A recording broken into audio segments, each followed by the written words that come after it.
Hi everyone, let's go over my bullish and bearish Elliott wave scenarios on Bitcoin, starting with the bullish scenario where we're either looking for an impulse in a wave 1, 2 and then a wave 3 to the upside or a WXY.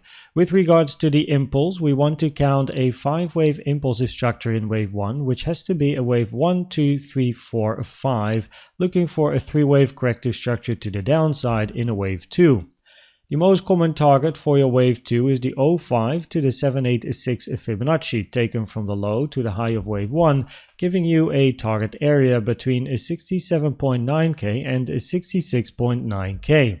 The 382 is less common for a wave 2 at 68.3k, which has been touched, and the 886 is very rare. Alternatively, we could be looking for a double zigzag here, as this structure to the upside does count a bit nicer as an ABC with inside C a 5-wave impulsive structure. Looking for the same 3-wave corrective move, after which we then expect a continuation to the upside in a zigzag 535. Looking at additional support and resistance areas, just below price we have a blue box here, 67.8k to 68k, and above price we have this blue box, 70.8k to 71.1k. The bearish scenario is an expanding diagonal to the downside, which is rare, never preferred unless all of the other stuff fails. Now for this scenario to increase in probabilities, you definitely want price to lose this support, and below this support you only have a small little bit of support left around 67k. In this scenario, we're looking for a 5-wave structure to the downside in a wave 1, 2, 3, 4 and then a wave 5, where all of the waves are zigzag structures. So a zigzag in 1, in 2, in 3, in 4, and then you want to see a zigzag structure to the downside in a wave 5. The invalidation for this scenario is taking out the high at 70.6k. If you then jump to the lower time frame, then we want to count either an impulse, a diagonal or a double 1-2 to the downside, as we are looking for this then to be the end of your wave 4 and a wave 5 to the downside, but we know that wave 5 has to be a zigzag in a 535, and that means that your first structure has to be an impulse, a diagonal or a double 1-2. If we look at an impulse to the downside, well, you can see a lot of overlap, and what we're looking for in an impulse is a 5-wave structure with no overlap between a wave 1 and a wave 4, but there's lots of overlap here, so an impulse has low probabilities.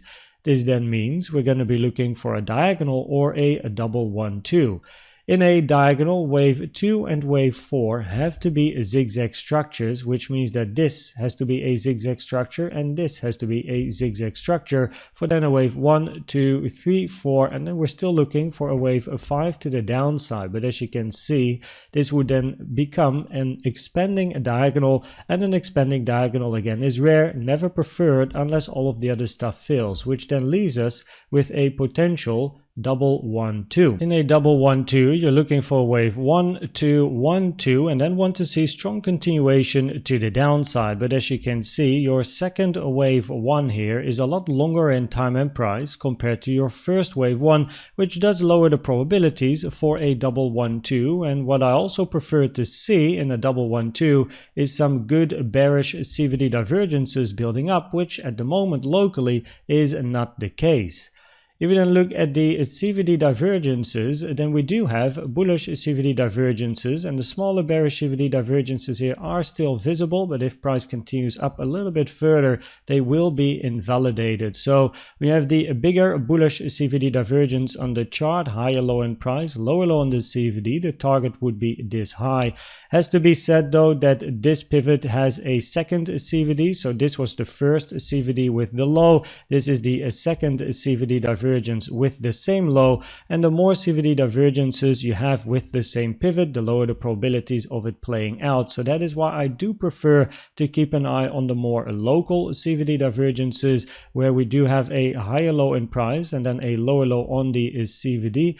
If I zoom in, 15-minute time frame, higher low in price, lower low on the yellow line as well as the blue line, which is a bullish CVD divergence. But you can also see at the moment with the small little 15-minute green candle here, currently still lower high on price but a higher high on the yellow line, creating a bearish CVD divergence at the moment. So it needs a little bit more time to see what it wants to do.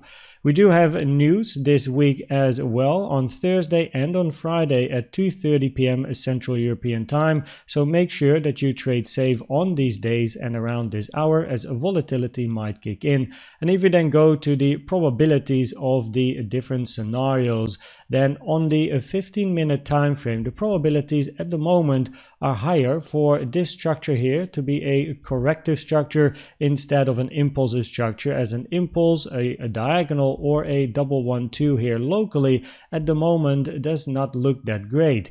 This in turn increases the probabilities to sooner or later take out the highs. We do have some untapped support just below price between 67.8 and 68k, which is quite interesting. If price fails to hold this support, then the probabilities will slowly start to change, because we only have very small support left at 67k before we then hit the lows. I hope that this video was helpful or valuable to you. Please check out the most recent educational video I've made about the best trading indicator you can use in my opinion, which is the CVD. And for now, thanks for watching and subscribing, and I'd like to see you at the next one. Bye bye.